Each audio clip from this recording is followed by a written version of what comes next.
much, Rebecca, and welcome everyone to our webinar today with the key staff of the National Museum of American Diplomacy. And before we start that, I'd like to turn it over to our board chair, Ellen Engels, for an update on FSRA activities. Ellen? Morning, everyone. If you have had a chance to read the newsletter that you should have received yesterday, you will already know that we had some changes on the board since the last meeting. Sue Borstein resigned from her position on the board and as secretary due to family care issues. And Deborah Lindsay volunteered, or should I say agreed to serve as secretary, and the board appointed her at the March 26th meeting. Also, Henderson Patrick, who was a brand new member of the board, unfortunately had to drop out also for family care reasons. And Lynn Platt was appointed by the board by email in early April.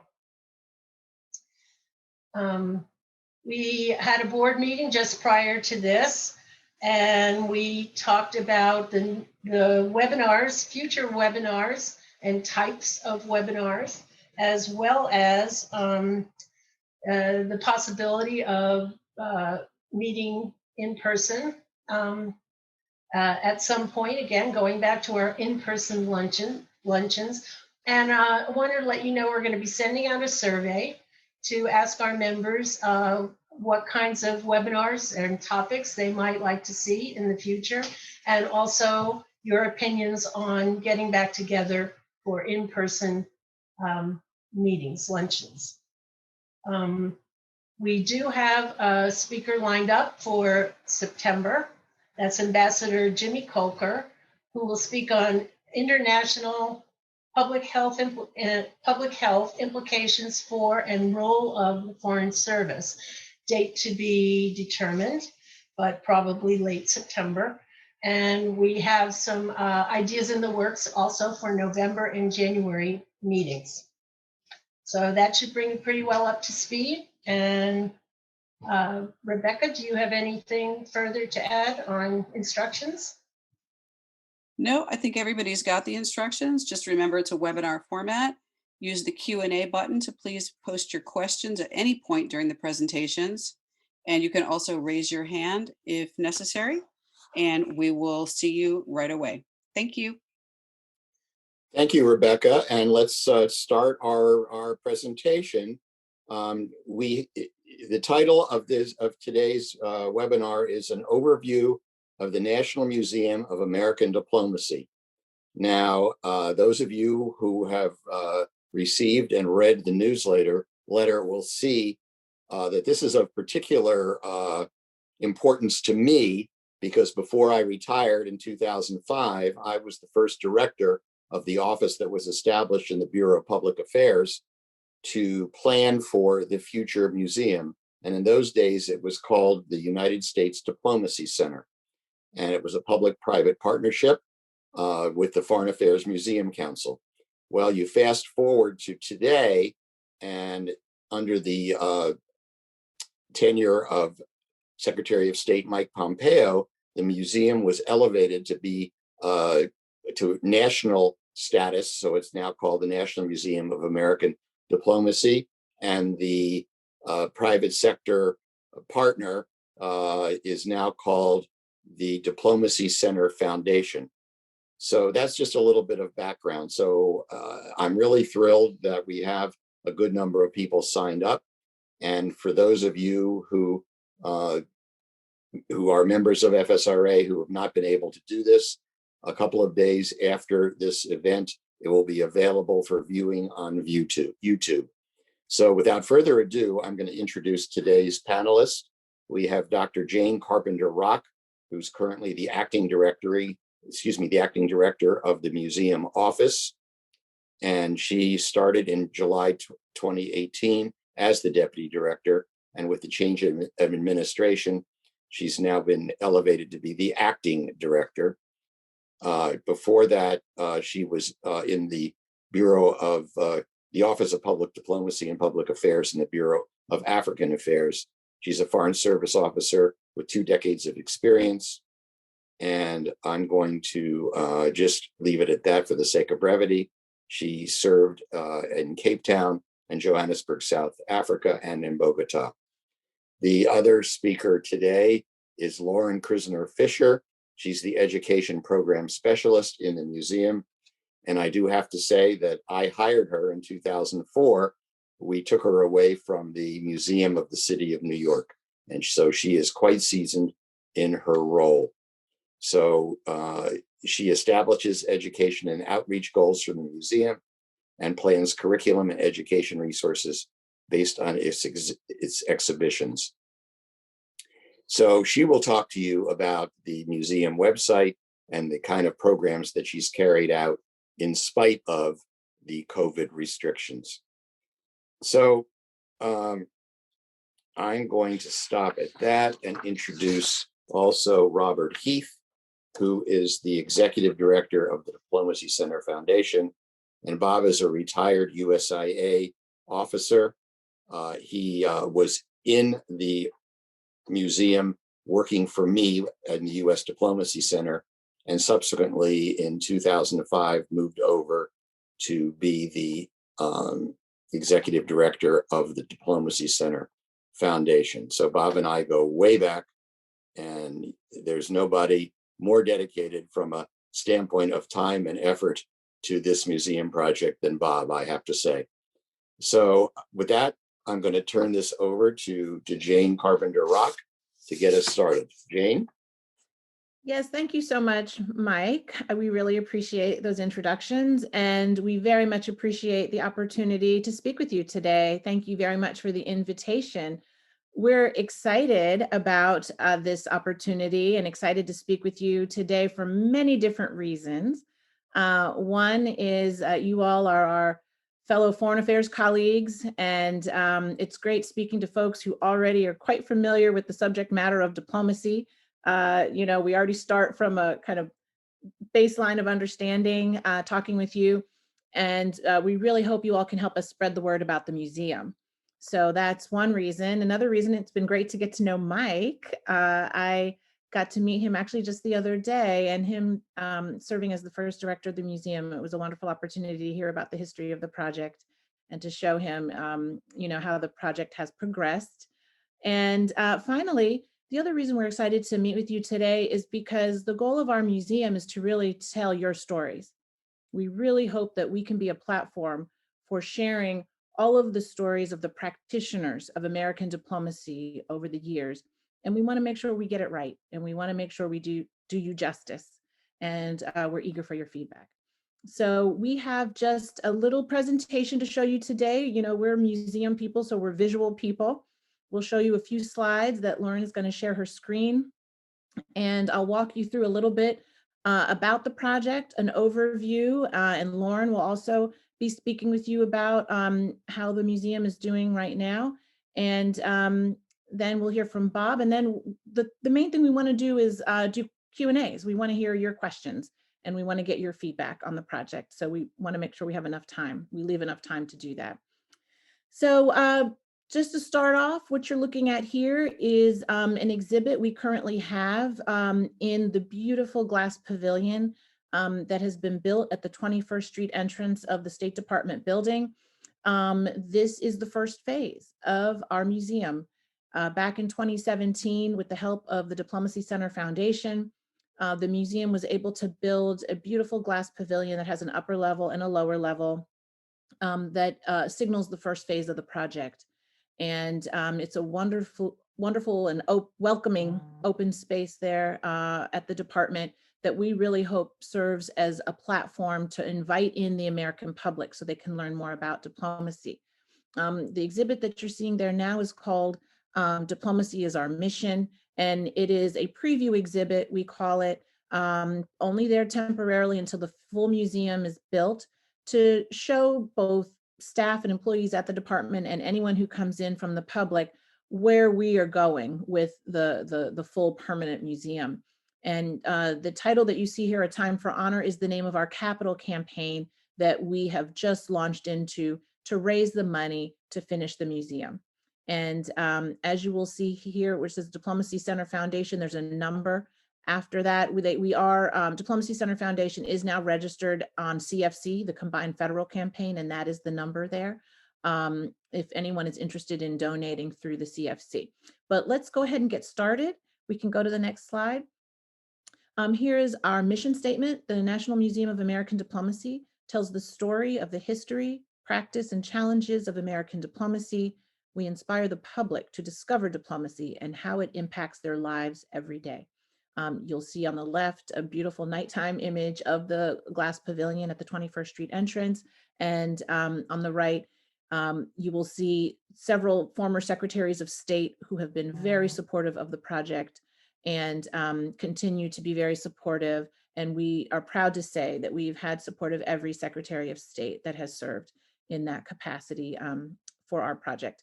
And special acknowledgement to Madeleine Albright. The project did kind of begin officially under her tenure in the year 2000. So we've been underway for over 20 years now. We can go to the next slide. And we have this slide in here. This is our newest Secretary of State, Tony Blinken. He's the 71st Secretary of State. And this is a quote from his very first day on the job when he came into the C Street entrance at the State Department and addressed the staff at the department. He said, "The American people are watching us. They want to see that we are safeguarding their well-being, that we care about their interests, and that our foreign policy is about them and their lives." We loved this quote, and we feel like the museum is a real opportunity to demonstrate all of this to the American people, that foreign policy really, at the end of the day, is about the American people and benefits the American people. And so that is our guiding star, that all that we do at the museum helps to reveal the benefits of diplomacy for the American people. So next slide. This is just to give you a little overview of the museum to come. If you will see in the bottom right-hand sector of the slide, that is the 21st Street entrance. That's the glass pavilion. That is what exists right now. And it's 20,000 square feet, but we hope to double the size of the museum by moving into 2 additional spaces within the HST building, the Harry S. Truman building, to expand the museum to a full 40,000 square feet. And this is the future footprint, we hope, of the museum. The entry space will very much be an orientation to what is diplomacy, who does it, where is it done, what are all the relationships that we have with countries around the world. And then the other 2 halls, one will be about the history of American diplomacy and how it has been integral to the establishment of our nation and the success of our nation. And then the 3rd hall will be called Practicing the Art of Diplomacy. We invite the public to practice diplomacy for themselves, to have a hands-on approach, to see if they have the skills and the tools that it takes to be a successful diplomat. And as you can imagine, it will be a strong emphasis on recruitment there as well. Next slide. So we're just going to go through a few very quickly, some overview slides so you get a better sense of some of the exhibits in store. As I said, in the main pavilion, that will very much be an orientation space. We're going to have a flag wall with flags representing all the countries with which we have bilateral relationships. That exhibit is going to be called Diplomacy as Relationships. And then on the right, we're going to have a giant digital map showing where all our embassies and consulates are around the world. And that exhibit is going to be called Diplomacy is Everywhere. We'll have a few other features in there, including an orientation theater. But as I said, it should be a pretty high level view of introducing diplomacy to the average viewer, the average visitor. And keep going. Here are some artist renderings of some of the exhibits that are planned in that space. And keep going. After the main pavilion space, we will ask visitors to then come into the historic lobby at 21st Street, Many of you, I'm sure, are very familiar with the historic lobby of what we often call the Marshall Wing of the State Department building. There's that beautiful Works Progress Administration mural that's up there. And if you just hang a right at the mural, that is where our additional expanded space is planned to be. So let's go to the next slide. And just so you know, just off of the historic lobby, right on the second floor, there's what we call a mezzanine space that's there right now. It's also part of the historic building of the Marshall Wing. We do plan to have a wonderful exhibit there all about Madeleine Albright's pins. Madeleine Albright has donated her wonderful pin collection that has become very famous to our museum. And in that mezzanine space is where we plan to display those pins. So this is just an artist rendering of how it might look. Next slide. This is an overview of our history hall, where we will explore the history of American diplomacy. Next slide.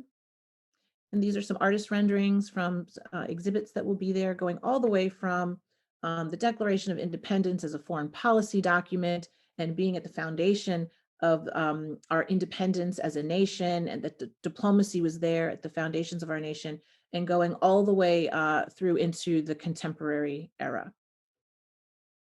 And here's an overview of Hall 3, where we will, like I said, be exploring practicing the art of diplomacy. We'll have a theater in there called the Power of Diplomacy Theater, where there will be simulated films of historic events, and the viewer will be put in the position into the shoes of a diplomat and say, okay, here were the historical events happening at this moment. What would you do if you were the diplomat having to solve this crisis?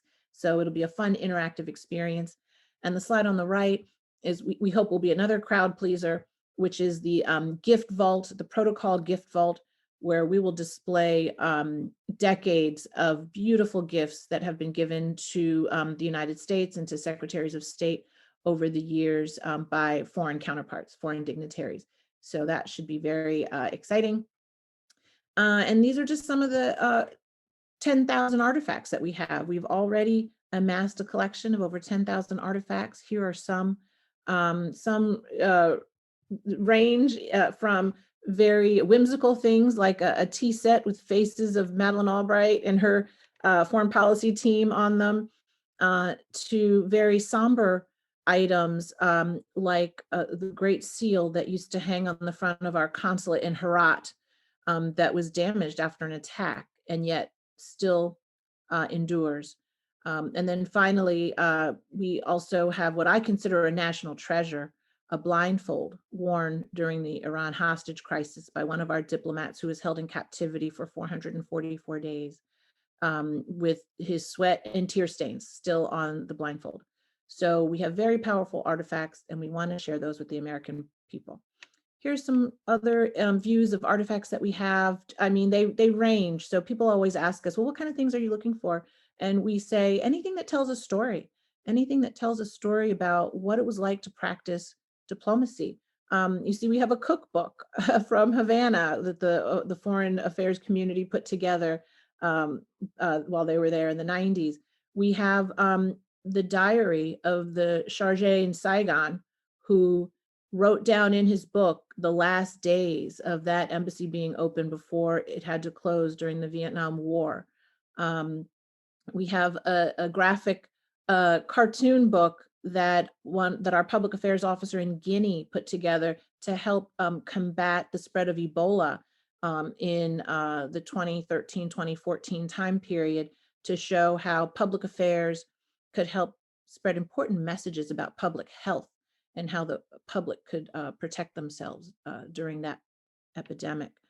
So lots of fun stuff that we have.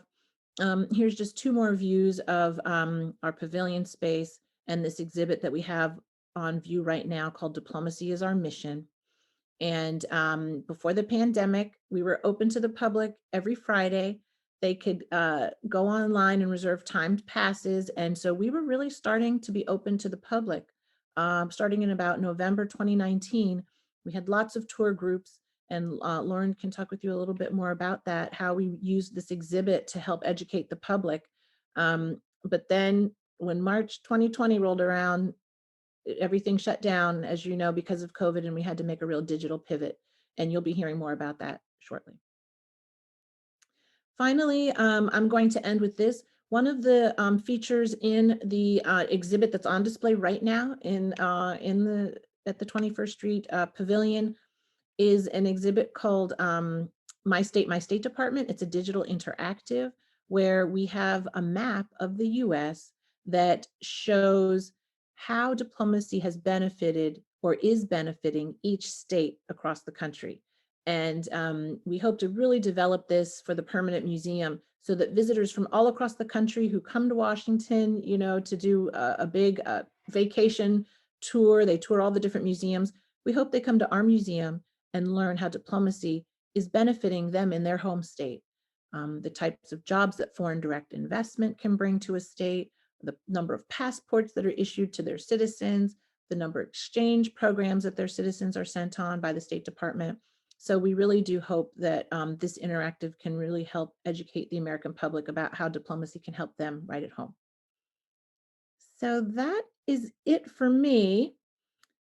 And now I will turn it over to Yeah, thank you, Jane. I'm Lauren. Thank you. I'm really excited to be able to pick up with this presentation. And I want to thank Mike for inviting us to have the opportunity to share with all of you our exciting work that we've been doing. And I'm trying now to advance my slide. So hold on one second. Let me see if I can get oh, there we go. Okay, there we go. All right. So as Jane just so eloquently laid out sort of the future museum and the exhibits that we're currently working on that will be in our permanent museum, she made reference to that our glass pavilion opened in 2017, and we've been very busy with programs taking place in that space ever since. But as Mike mentioned, he hired me in 2005, and I have been, or actually he hired me in 2004 before he retired, and I'm so grateful for that. And ever since then, I've been very busy cultivating our audiences and sharing with them the stories of American diplomacy and the good work that you and all of your colleagues have done. And so I am in a very privileged place to be able to bring these stories of American diplomacy to teachers and students, which we have done ever since 2005. This is an image of the audiences that we were so delighted to bring into our Diplomacy is Our Mission exhibit, which opened in November of 2019. And with this opportunity and in this exhibit, we've highlighted stories both of historic nature, sharing stories from the history of foreign affairs in our country, contemporary stories of diplomacy, as well as a current, or rather a surprising story of diplomacy. And really, our method with the museum is to share the stories from the diplomat by introducing our audiences to who a diplomat is, the kind of jobs that they do at home and abroad, as well as using the artifacts in our collection to sort of add another dimension to what that story is. And in sharing these stories, we've learned what our audiences find interesting. We've learned what kinds of questions they have. And by us bringing our audiences into Diplomacy is Our Mission, it really gives us a lot of information to how better develop our permanent exhibits. So we've really enjoyed that opportunity to work directly with our teachers and our students. As Jane mentioned, in in March of last year, we really had to think about how we could continue, despite our closing our physical space, to continue to work with our audiences. And so we did. We thought about how to bring our content to them digitally. And one of the most popular education programs that we have is our Diplomacy Simulation Program.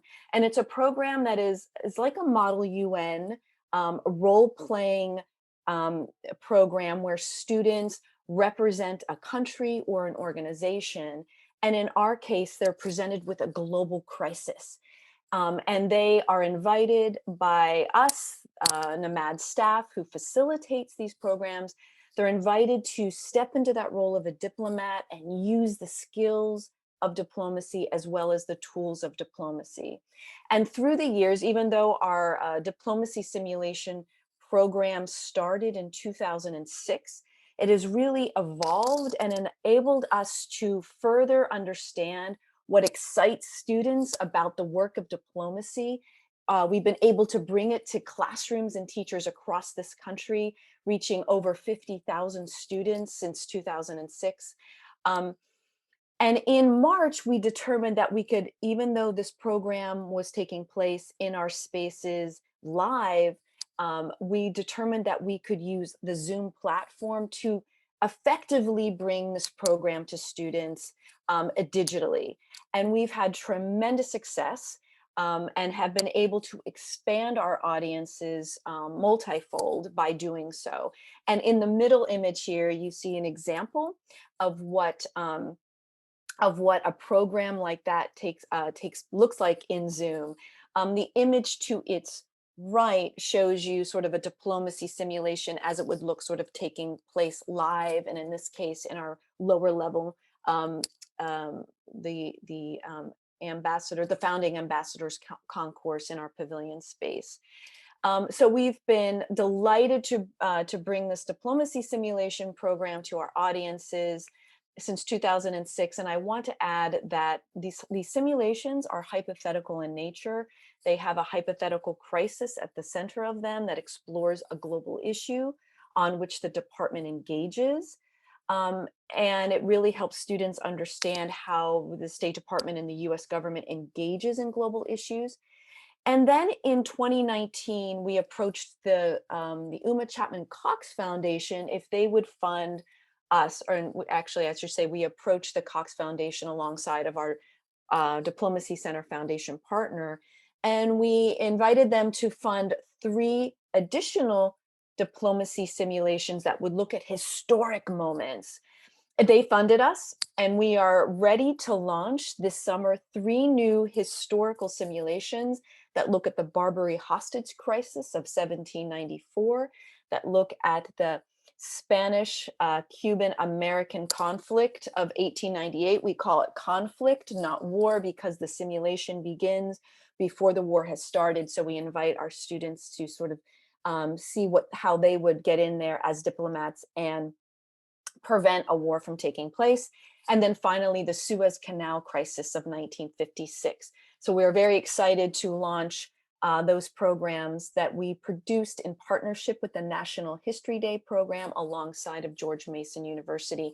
And in that middle image, you see some of the students who are wearing costumes, and that's because they were test driving our Barbary Pirates sim. So we had a lot of fun. So we are so grateful that this diplomacy simulation program has really carved a way for us to be unique in the education community, to articulate and bring forth what diplomacy skills are and what the tools of diplomacy are. And that has been so successful that we're really sort of bringing those elements into our permanent exhibits that you will see in our permanent museum. And you can see some of our statistics there at the below those images. Also, in addition to bringing our simulations to our audiences virtually, we also decided we wanted to bring some public programming to our audience as well, and to further offer teachers and students, because they were not able to visit our physical museum last year, we wanted to bring some more digital content to them. So we designed and created 2 digital programs. One is called Diplomacy Classroom. You see an invitation to that 60 years of service celebrating the work of the Peace Corps, which is the program that we hosted in March. We host our Diplomacy Classroom program once a month. The target audience is teachers and students, and it's to further explore the work of diplomats. It's a program that is broadcasted live, that then is recorded, and teachers can share that link with their students to further enrich their classroom curriculum and enrich their conversation with their students about the work of our diplomats, as well as the notion of diplomacy. So our diplomacy classroom program has really, again, enabled us to broaden our audience. And then we have also designed our Diplomacy After Hours program that originally was taking place in our museum space in a live event. The Diplomacy After Hours was just that. It was taking place after work, and it was an opportunity for us to invite young audiences or audiences in general to come and visit our museum and to learn and to meet diplomats and to learn more about our work and to engage in more topics that perhaps those who attend had an understanding already of the work of the department in diplomacy. So once COVID, we decided to take that live Diplomacy After Hours and convert it into a virtual one, which we've done with great success. And our next Diplomacy After Hour program is actually next week. It's on May 26th, and it is celebrating the 60th anniversary of the Operations Center. So it will explore sort of the Ops Center in its history, in its inception, and how it's evolved in the 60 years that it's been a part of the department. Again, these have been an amazing opportunity for us to expand our audiences. And I want to also let all of you know that by visiting our website, you can join our mailing list. You can follow us on Facebook. You can follow us on Twitter. We have really dynamic social media channels that if you follow us and sign up for our newsletter, and you can find all of these opportunities on our website, which is diplomacy.state.gov. This is a great way for you to become involved with us, to participate in our programs. So I encourage you all to visit our website. Our website is actually, especially this year, has been very much expanded because, again, we wanted to keep our interaction with our audiences. We have a number of online exhibits that looks at the history of the Great Seal, the Berlin Wall. This past year, we launched our Her Diplomacy online exhibit that celebrated the work of women diplomats in the State Department. So we have tremendous amount of stories of diplomats. Our collection you can find online, and then of course this is where our educators go to learn about our diplomacy simulation program and all of the additional resources that we have that they can bring diplomacy into their classroom and to share the work of what our diplomats do. So again, it's diplomacy.state.gov. And then with the recent focus in the department on diversity and inclusion, again, the National Museum of American Diplomacy has really stepped up and has worked with our curatorial team to highlight stories of diplomats who have, tremendously served as in the department, representing the United States abroad. We've wanted to bring an array of stories of these diplomats to our website. And I'm going to invite Jane to come back to the screen to share a little bit more about a new series that we're launching called Facing Diplomacy that puts a spotlight on these diplomats. Yeah, great. Thank you, Lauren. Yes, as Lauren said, we thought we were well positioned at the museum to help share with the public and with the department, really, lots of the stories of diverse diplomats, diverse American diplomats who have served our country over the years. There are many stories to be very proud of. So we started in February, kicked off with a series of stories about African American diplomats. And this month, we just launched a series of stories about Asian American diplomats. So this Facing Diplomacy project is one that we hope will continue to grow on our website. We hope to move on and cover many other diverse groups that have served our nation well as diplomats. And the part of it that's kind of unique is that for each different category of diplomats, we are going to have quite a robust document that outlines primary and secondary research resources for these diplomats. So we will have very short vignettes on our website about them, but for students, teachers, scholars, academics who want to dive deeper into the stories of these diplomats, We will have scholarly resources available so that individuals can learn more on their own about the lives and careers and contributions of these diplomats. So you'll be hearing about that more, Facing Diplomacy. And finally, we get asked a lot at the museum about oral histories, and do we find them important? Do we use them? Are we going to feature them in the museum? And the answer is yes to all of the above. We have a very close working relationship with ADST, or the Association for Diplomatic Studies and Training. We work very closely with Susan Johnson and her team to use their resources quite a bit to inform the work that we do at our museum. So we love the oral histories. We encourage all of you out there that haven't done them to contact ADST. Please consider doing an oral history. It is a wonderful way to document your experiences for posterity and for researchers, like the researchers we have on our staff who are looking to bring these stories of diplomacy to life. And the best way we can do that is by sharing personal stories, personal narratives, personal objects that tell the stories of what practitioners experienced. We don't focus as much on the foreign policies of different administrations over the years. What we focus on is, how do diplomats do their work? What are the skills and tools that they use, and how have they helped to advance our country through the very valuable work that they do? So anyway, okay, so this is the end of our presentation. We thank you very much. We have on here the website for both the Diplomacy Center Foundation and for our museum, diplomacy.state.gov. As Lauren said, we have tons of resources on diplomacy.state.gov, educational resources, videos, just exhibits, online exhibits, an extensive array of resources there.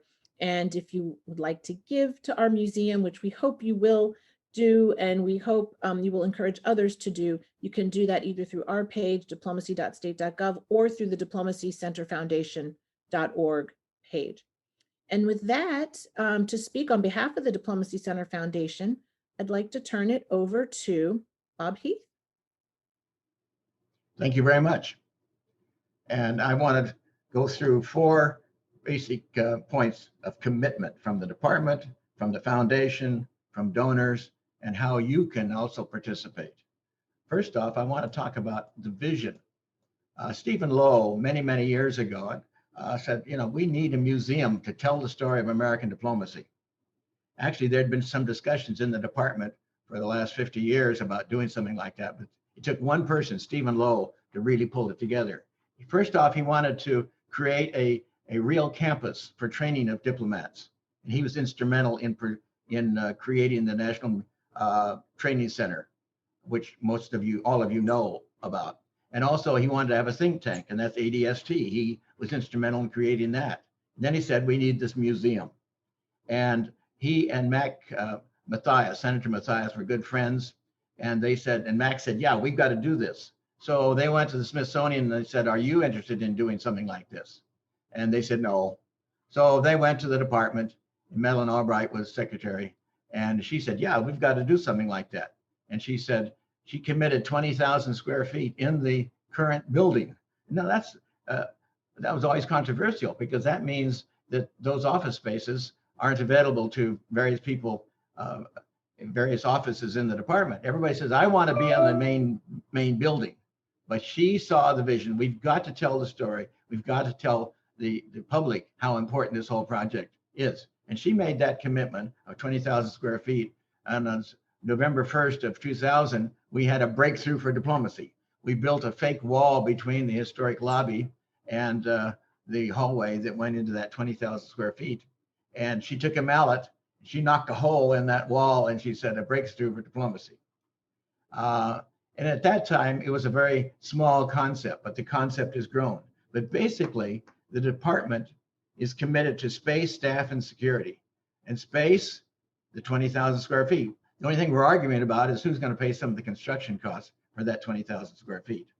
Staff, we have a staff in the department, paid for by the department, and it is varied in strengths from half a dozen to a dozen people. And then security. Security is going to cost $1 million to $2 million extra because the museum will be open like other museums in Washington, 7 days a week. And then we're going to have special programs in the evening. So there's got to be stepped up security. Security to come into the museum will be the same as going to any museum in Washington. So the department is really committed to this project, and it's cost money, and they're willing to do that.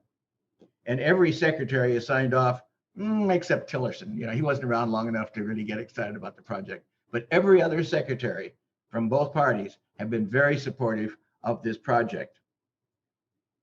The Diplomacy Center Foundation is also committed to raising the money to build this museum, to design, fabricate, and the installation of the permanent exhibits. We've raised $59 million. 20 years ago, somebody said, you know, this isn't going to happen, Bob. Well, it is happening. And $59 million is nothing to sneeze at. So there's that commitment to actually build this. And the donors, we have had 26 donors of $1 million or more. Boeing gave us $5 million. Danny Abrams gave us $5 million. John Loeb gave us $4 million. I got a call one time from a fellow by the name, he said, my name is Charles. How does one give money to the project? And I says, well, we talked about it. And we talked after about the third call, I figured out that his mother was Shirley Temple Black. And she was committed right away to be a founding ambassador at $100,000. And I received that check for $100,000 the week before she died. And it has her signature on it. It's very belabored signature, but you know, she was committed to this. And now the foundation, the Shirley Temple Black Foundation, is committed up to $1.5 million. GE's given $1 million. Even eBay has given us $1 million. And one of the most significant donors is James Baker, Secretary Baker, who has given us $1 million. We have 107 people that have and organizations that have contributed 100,000 or more. But we need your support. There's various ways of doing that. Now we have the founding ambassadors category. Now that's 100,000. That's a little bit high for most of us.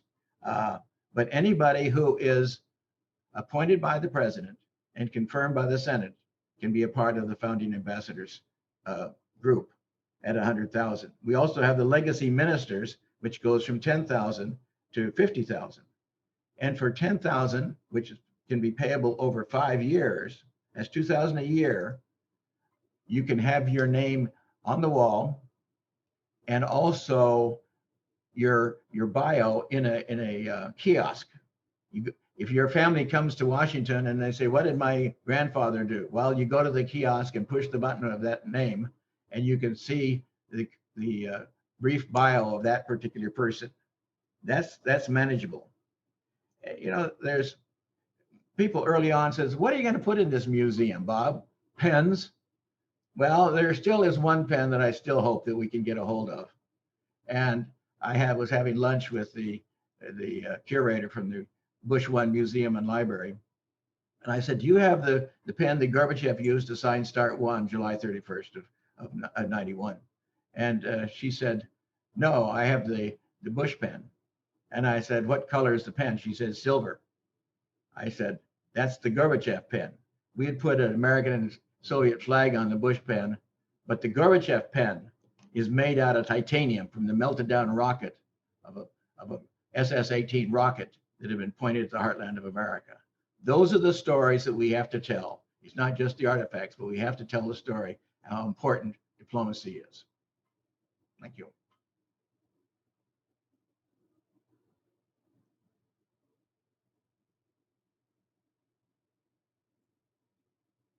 Wonderful. Bob, thank you so much. We appreciate that. Let's see. I think we're going to go over to Mike now. Yes, thank you very much, Jane, and thank you, Lauren and Bob. I mean, I just feel very nostalgic for this walk down my own memory lane. I wanted to add in my comments, but I neglected to, that, as Jane pointed out, I happened to be in the Northern Virginia area visiting with our daughter, and I had the opportunity to go to the Pavilion and meet Jane for the first time, and to see Bob and Lauren, whom I know quite well from my own tenure as the first director. And I have to say, I was just really, blown away by the exhibit and learning how things were approached during the COVID period, seeing the Berlin Wall slab that was there that I knew had been donated, and seeing the whole diplomacy is our mission. So I tell you, I mean, as a retired Foreign Service officer, and that applies to everybody that's participating in this webinar, I can't tell you how much it meant to me. And of course, I had the added treat of seeing this and indirectly or perhaps directly the fruits of my labor, and certainly Bob Heath's and Lauren, dating back to the early 2000s. So right now, I'm going to proceed to identify people that have asked questions. And if you're so inclined, you can ask them directly. So I'd like to go first to Margot Carrington, who had a couple of questions that are related. Margot, would you like to unmute yourself, or we can unmute you and you can ask your question directly? Okay, can you hear me? Sorry, because I'm using two audios. I was doing it on my iPhone and on my iPad, so I hope that doesn't. Okay, yes, we can hear you. Yes.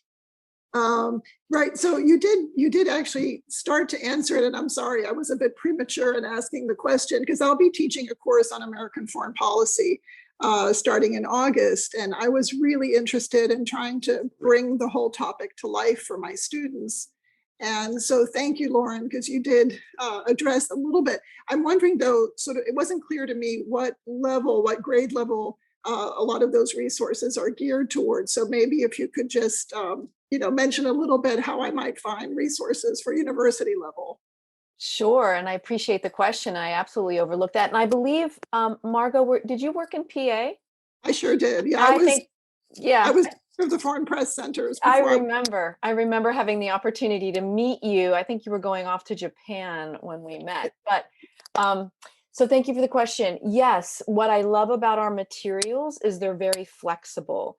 So our simulations work well for high school at different levels, but they also work very well for university and college level. And we work with students on a college and university level all the time, from Elliott School students, Notre Dame, Montgomery Community College uses our programs often.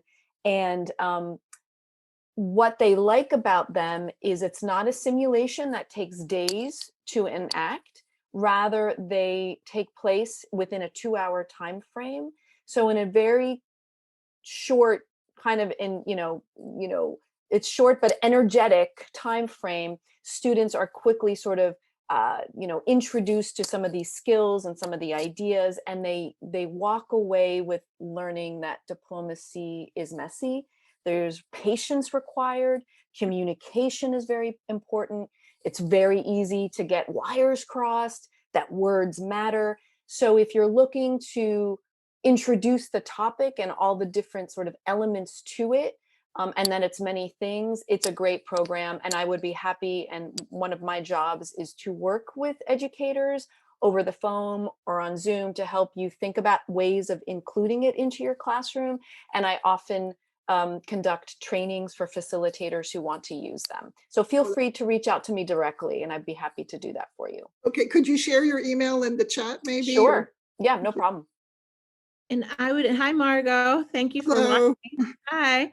Thank you for watching us today. I would just add as well, check out our YouTube channel. Just go to YouTube and Google the name or type in the name of the museum. We have lots of video resources that complement the simulations that Lauren is talking about. So she had recorded a series of videos with subject matter experts on various topics. And you might find some videos that would be interesting for the students there as well. That sounds awesome. Coming up with 3 hours of lecture content a week is daunting. So I love hearing about videos. That sounds great. But thank you both. That's excellent. Thank you. Thank you. Okay, let's move on to the next question. Frank Young, you want to ask a question about individual states? Over to you, Frank. Yeah, thanks, Mike. I found the tool that you're going to use to sort of drill down how diplomacy affects or impacts each individual state, even going down to the level of how many passports and so forth. But I was wondering if you'd be able to, you are thinking about doing the same thing with respect to foreign assistance and development resources that are US taxpayer funded, administered both through state and through USAID.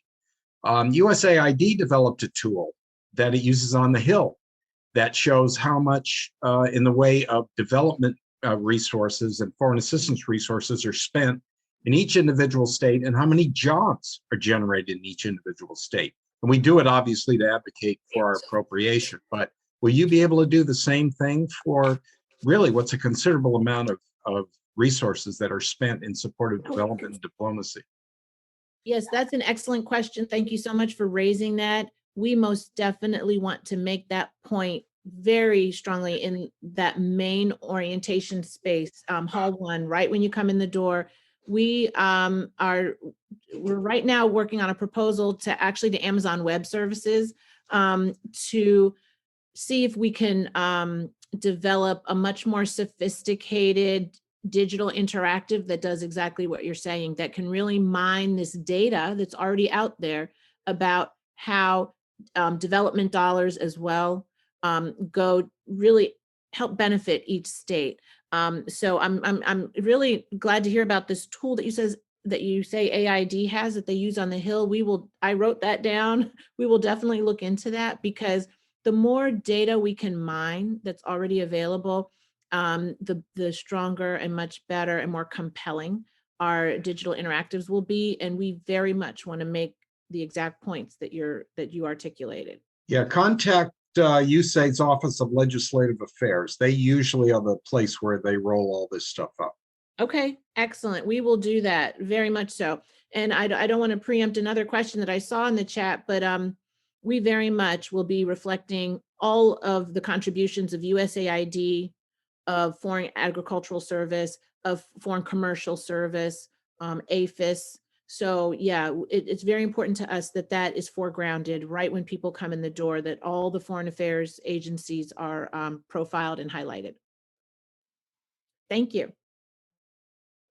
Okay, thank you very much, Frank, and also your comments, Jane, very useful. Fred Gerlach has a question. Fred, you want to pose the question? See if we can help you with that. Yeah, actually, another one has occurred to me, but they're both short.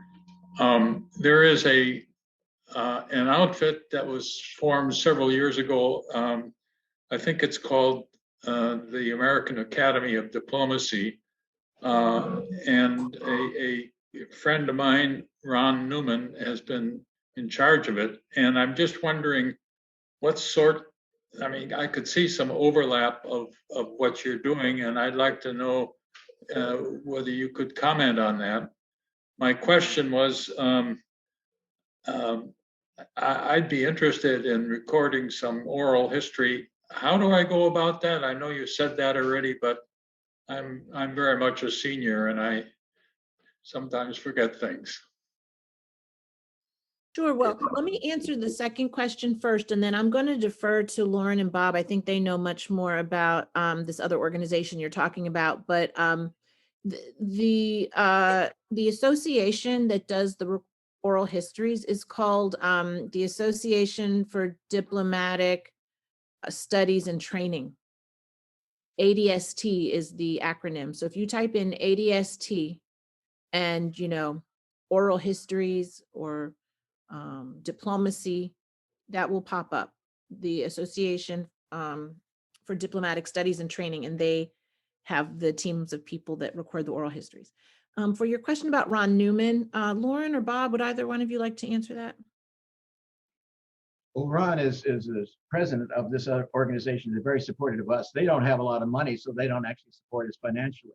But it's made up of people who've been very significant in foreign affairs.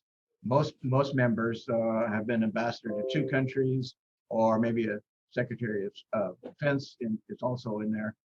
So it's a very it's a place where we can get resource people. As far as ADST, just contact them. They do the interviews, and they will tell you exactly what to do. And they will be interviewing you, not the other way around. So you don't have to worry about any of the details. Just contact them and say, I would very much like to have my oral history recorded. They'll be, and then they put it on paper. It's 150, 200 pages, 250 pages. I think, Mike, you did one. I did one. So, and those also eventually get into the Library of Congress once they're edited, re-edited. Okay, well, thank you, Fred, for your question and for the answers. I did my oral history right after I retired in 2005. And it was just an incredible effort. And you had a trained interviewer who knew what they were doing. And my written book is about 160 pages. And I just have to add that when my wife and daughter read it, they started quizzing me. Oh, I don't agree with you. You didn't say that. Or, oh, Dad, you didn't mention that. But, it's the best I could do. And it still is a marvelous experience. And it's for posterity. So I encourage everybody among our membership who hasn't done it.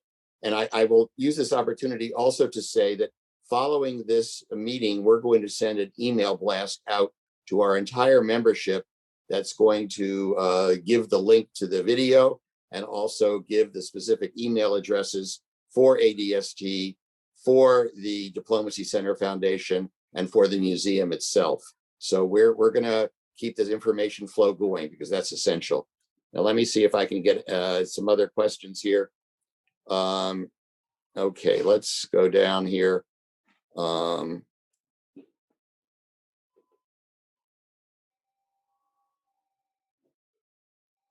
Okay. Okay, Richard Eason, are you there? Would you like to ask your question?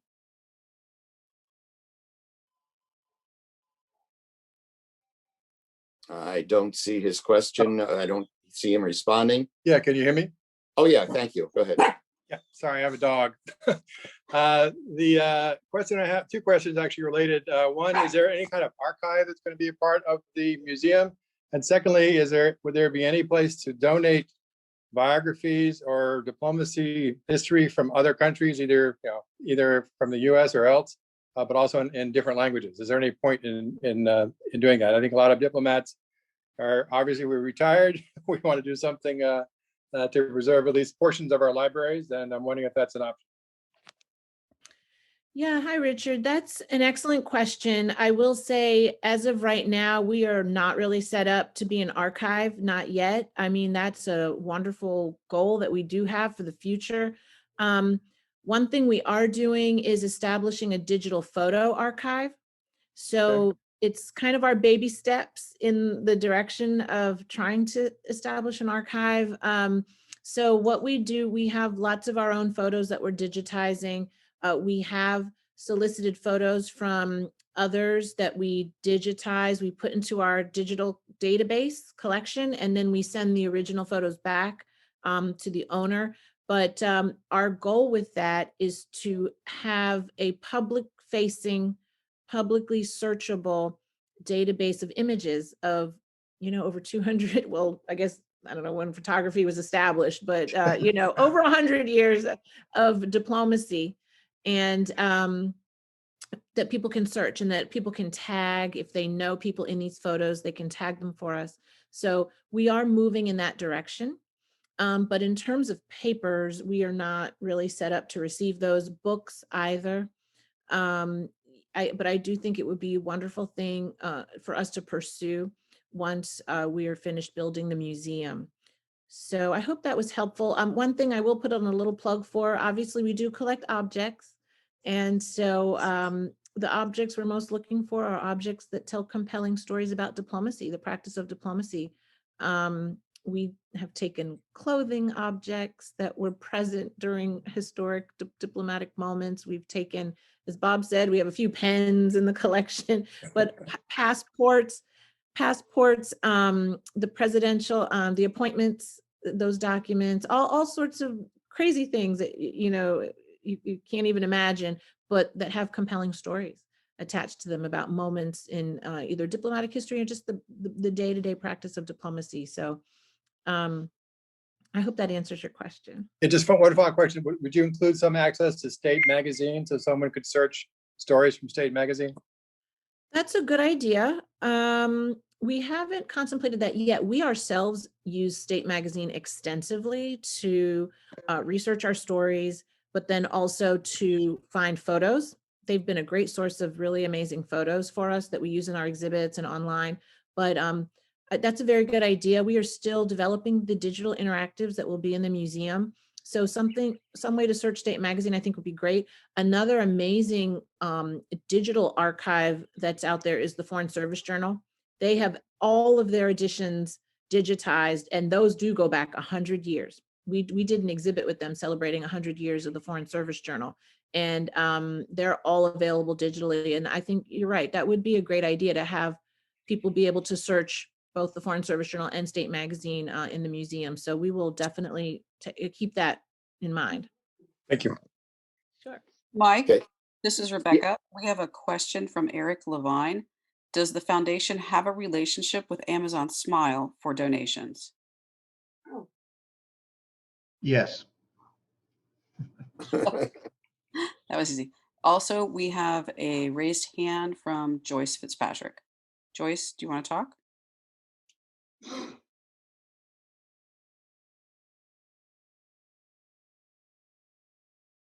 Joyce? Well, Okay. Joyce Yeah, is muted. let's come back to Joyce if we can. Okay. I just wanted to add a comment, as Lauren and Bob may recall, in either 2004 or 2005, the department approved my trip to go to Vienna for a meeting of the deans and directors of diplomacy academies and institutes. So the woman who was the director of FSI at the time, whose name I can't recall, but she was ambassador to Lesotho or Botswana or someplace. She went with me. Oh, Kathy Peterson, that's who it was.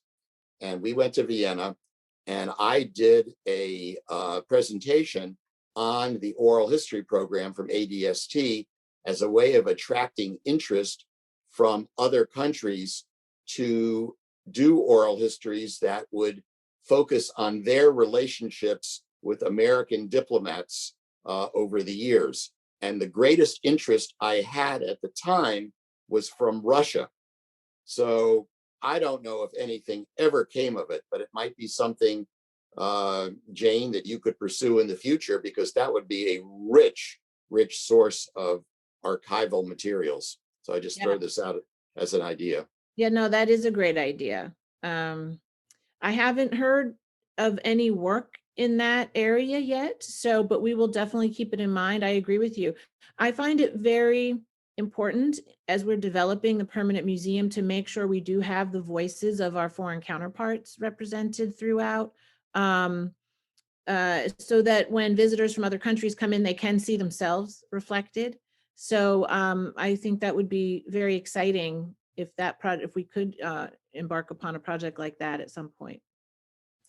Yeah. Okay. Let me see if I can discover some more questions. I don't want to neglect anybody here. There's an additional question from Frank Young. Okay. Frank, you want to go ahead? Frank, are you there?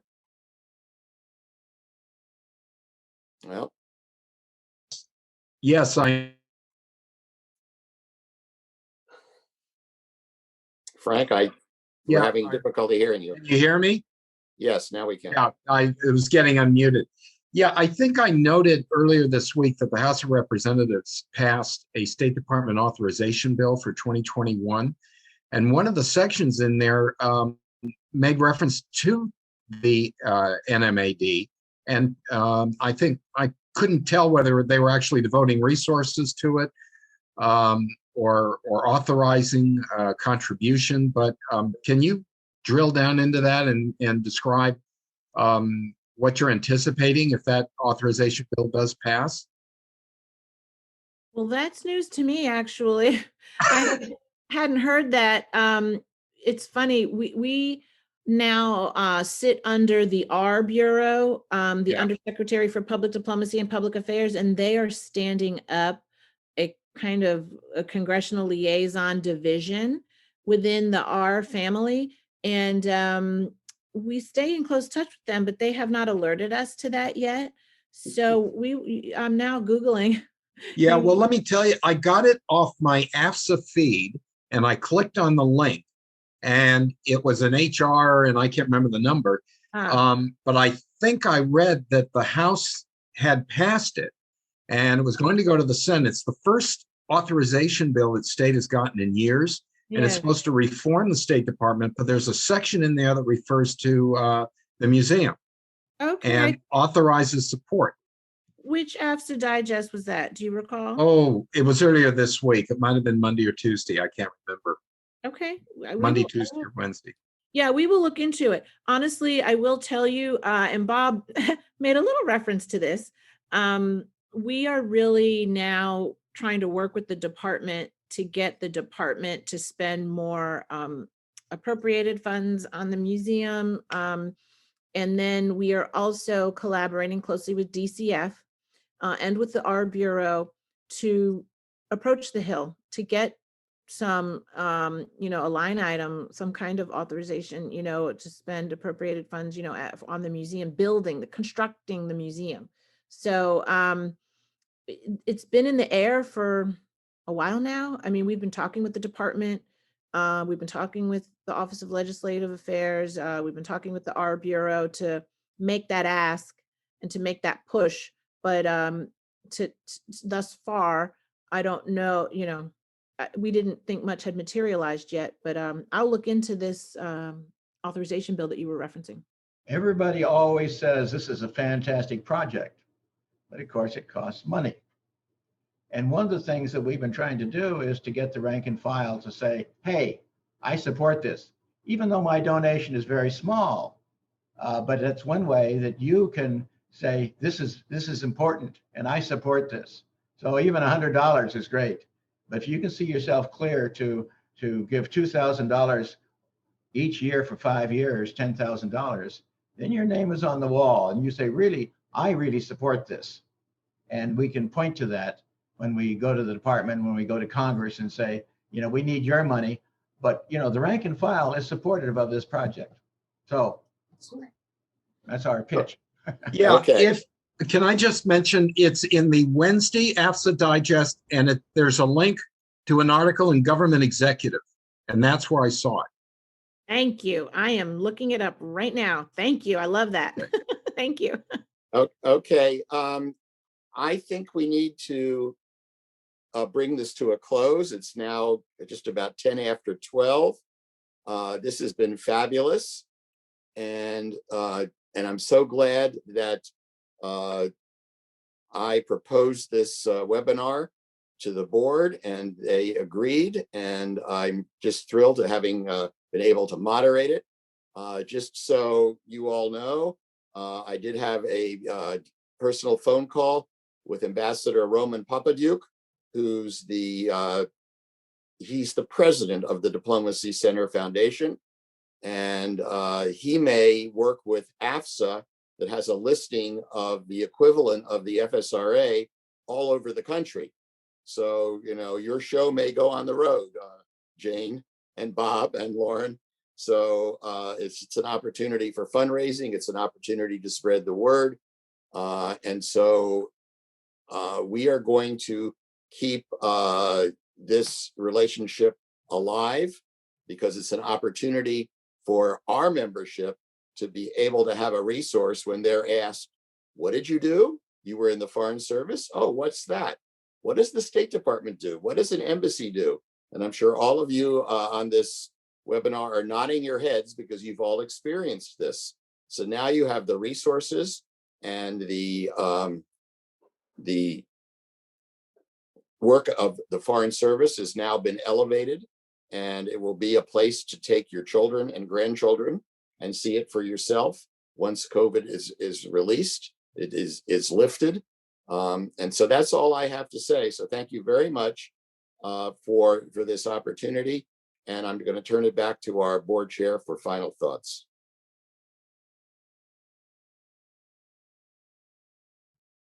Well, thank you very much, Jane, Lauren, and Bob, and Mike for moderating this most interesting presentation. I'm sure that our membership has enjoyed it very much, very, very informative, and we very much appreciate the time that you took to put it together. Thank you. Thank Thank you very much. You're welcome. Thank you. And to the members who are watching, look in the next few weeks, please, for our surveys that we're going to send out, and also information on the museum, as Mike mentioned. So with that, I'll close the meeting. Thank you very, very much for your participation. Bye-bye. All right, everybody, this concludes our webinar. We look forward to seeing you online sometime soon, and hopefully even in person in the future. Bye. We would love that. Come visit the museum.